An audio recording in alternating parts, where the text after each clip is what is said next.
Le livre de l'Apocalypse contient un message particulier pour les derniers jours. Une bénédiction spéciale est promise à ceux qui écoutent et gardent les paroles de la prophétie Apocalypse 22:7. Celui qui vaincra héritera ces choses, Apocalypse 21:7.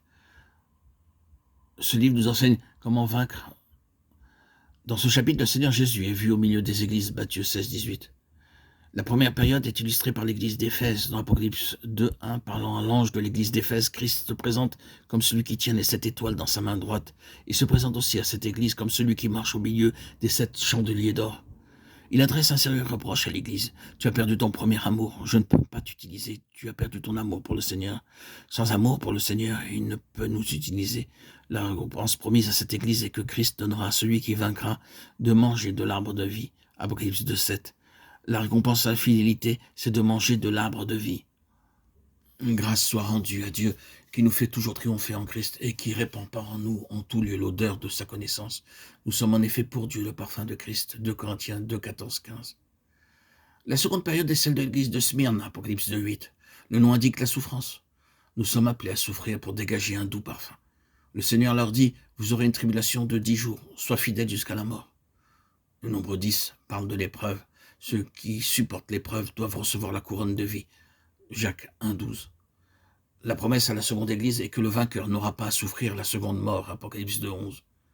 Le Seigneur se présente à cette église comme le premier et le dernier, celui qui était mort et qui est revenu à la vie. La troisième période est celle de l'église de Pergame. Apocalypse 2:12. Christ se présente comme celui qui a l'épée aiguë à 2 tranchants. L'Église comptait aussi parmi ses membres de ceux qui retenaient la doctrine des Nicolaïtes, Apocalypse 2:15. C'est la doctrine de l'autorité de l'homme attitrée dans l'Église de Dieu. La récompense promise est ici la manne cachée, la nourriture spirituelle dont nous avons besoin pour la vie nouvelle. Un caillou blanc est aussi promis au vainqueur. Avec l'aide de la pierre blanche, nous pourrons aussi découvrir la volonté de Dieu. La quatrième période de l'histoire de l'Église est celle de l'Église de Thyatire, Apocalypse 2:18. Christ se présente comme le Fils de Dieu. Il dit « Regardez mes yeux, oserais-je, à moins que le péché dont le diable est la cause ne soit jugé, nous ne pouvons pas vaincre le diable. » La récompense promise est l'étoile du matin, Apocalypse 2:28.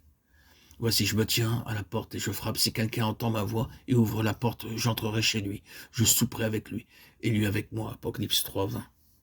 La cinquième période est celle de Sardes, Apocalypse 3:1-6.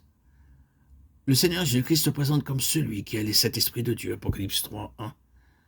Le vêtement blanc promis au vainqueur dans le verset 5 parle de la beauté céleste. Il a aussi promis qu'il n'effacera pas le nom du vainqueur du livre de vie.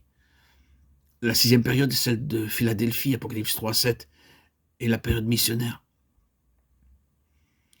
Le Seigneur se présente comme celui qui ferme et personne n'ouvre, et comme celui qui ouvre et nul ne peut fermer. Dans le verset 12, il donne une quadruple promesse au vainqueur. Il sera une colonne dans le temple de Dieu, une source de force pour les autres croyants. Il portera le nom de la cité de mon Dieu. Mon nom est par-dessus tout le nom de mon Dieu. Dans Apocalypse 3:14, nous avons la 7e période ou la période de l'Odyssée. Le Seigneur se présente comme le commencement et la fin. Il est le commencement de la création. Dans le verset 15, il dénonce l'état de l'Église à ses yeux, tiède, indifférente, sans fin pour la parole de Dieu, mais seulement formaliste, désirant la responsabilité, posséder beaucoup de livres, des édifices et de l'argent. Alors que nous aspirons à partager le trône de Dieu comme il le promet dans Apocalypse 3:21, nous nous demandons comment y parvenir avec tant de limitations humaines. Nous partagerons ce trône non pas à cause de ce que nous sommes, mais à cause de l'alliance de Dieu, selon sa promesse. Je ne violerai point mon alliance, psaume 89:35. L'arc-en-ciel est le signe de la fidélité de Dieu. Frères et sœurs en Christ, bien-aimés, chers amis, auditeurs, auditrices, nous devons croire et proclamer sa promesse.